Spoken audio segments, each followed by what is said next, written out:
Welcome YouTube, this is your boy Nash once again with another video. Today I'm gonna share a bit of my Halberd Estoc gameplay against one of my friend here and a very good player, upcoming player, Joanargento. Uh, we did, like I said in previous videos, this those first two fights was part of the kind of the tourney prep I was doing before the Tri-Swede tournament hosted by Castle and Baftin.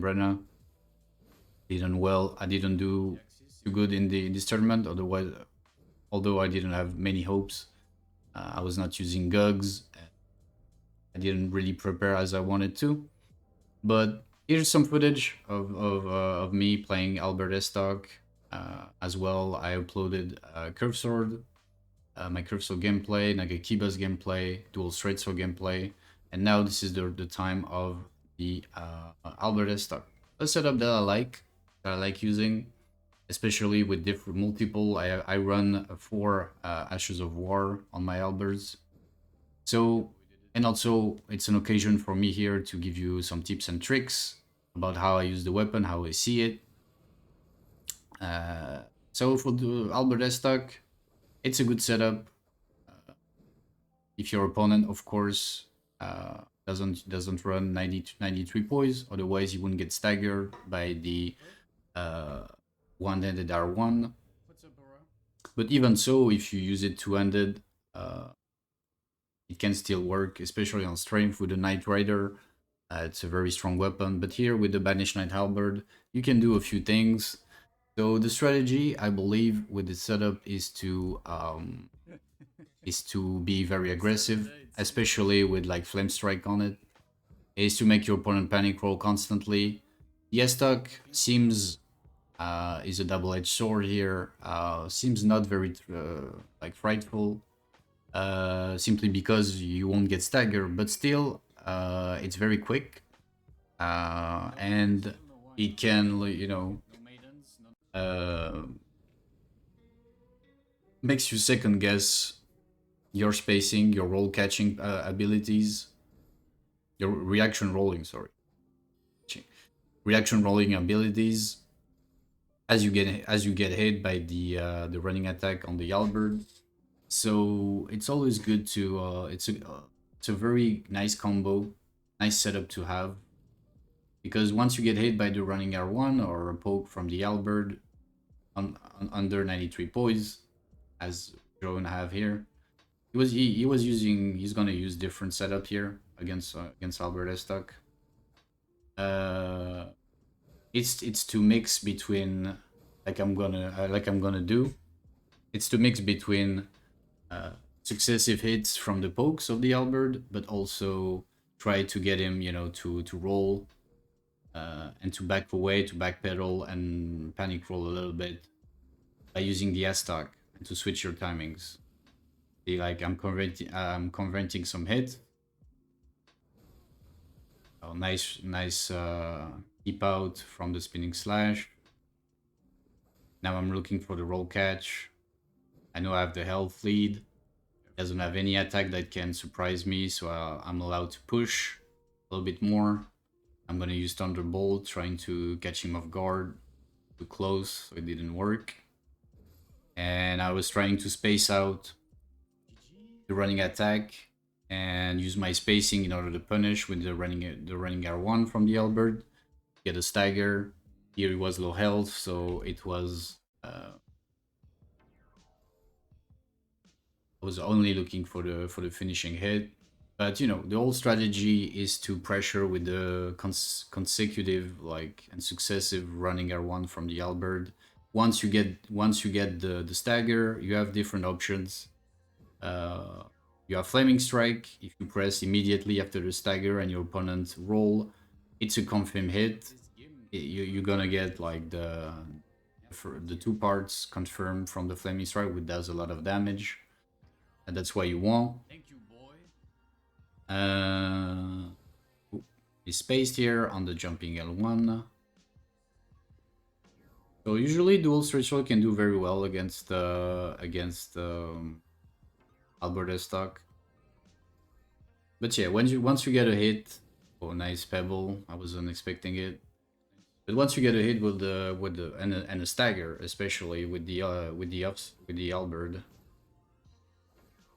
this is what you want to do. You want to mix it up between another running attack or spamming a little bit with the Estoc and see how your opponent respond to this oppressive things between, you know, Halberd hits, Estoc pokes, or Flame Strike, and eventually, like I'm running here, some Glintstone Pebble, some Thunderbolt, or the Ram. Here, no success on my part. Now I'm low health, switch to the Pebble, he has Pebble too. The trade, see, he didn't press, so I was able to get one Estoc hit. It was very dangerous for me because if you would press, I was dead. A nice bait, nice switch, nice up Ashes of War swap with the weapon to the Beast Roar into, as the bait was there, into the L1 to finish me off. That was very well played.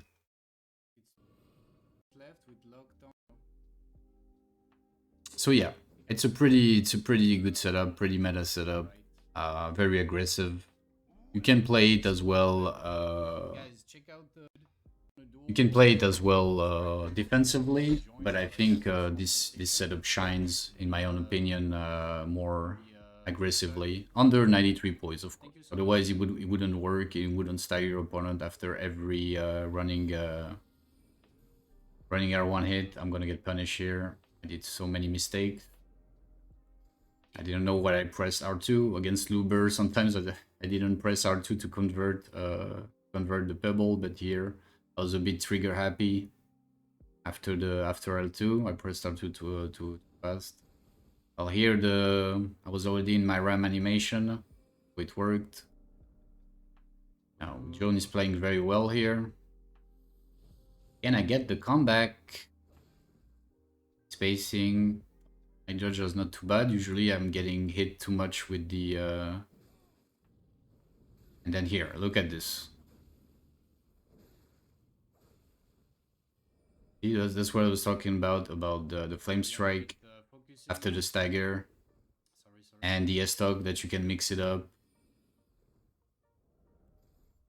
So now I was able to make the comeback. Now I'm more comfortable. Did you find some good ganks though? Max range poke, pressure, and the spam with the F-stock. It can be a very deadly setup. Depends on what your opponent is using, how your opponent is playing. If your opponent respects you a little bit too much, you can get in more safely. But also, it's also important to condition your opponent with the Flame Strike. Flame Strike on the Halberd right there is a very good thing to have.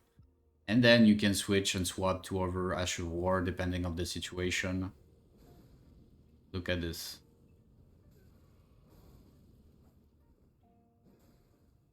See, like 2000 damage just like that. Two reads. I've noticed that Joan was after the stagger rolled a little bit too much. Was able to capitalize on that, and also what led to this is the pressure from the Estoc, the pokes. Here I didn't convert, but that's okay. And so I finish him off with the Estoc. It's a mix. You have to mix between you have not to do the same thing all the time between the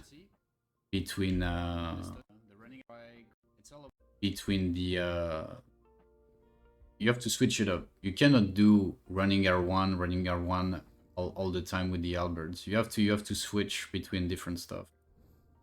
You have to go sometimes with the pokes, with the Estoc. You have to wait from the roll catches sometimes. You have to go for the Flame Strike.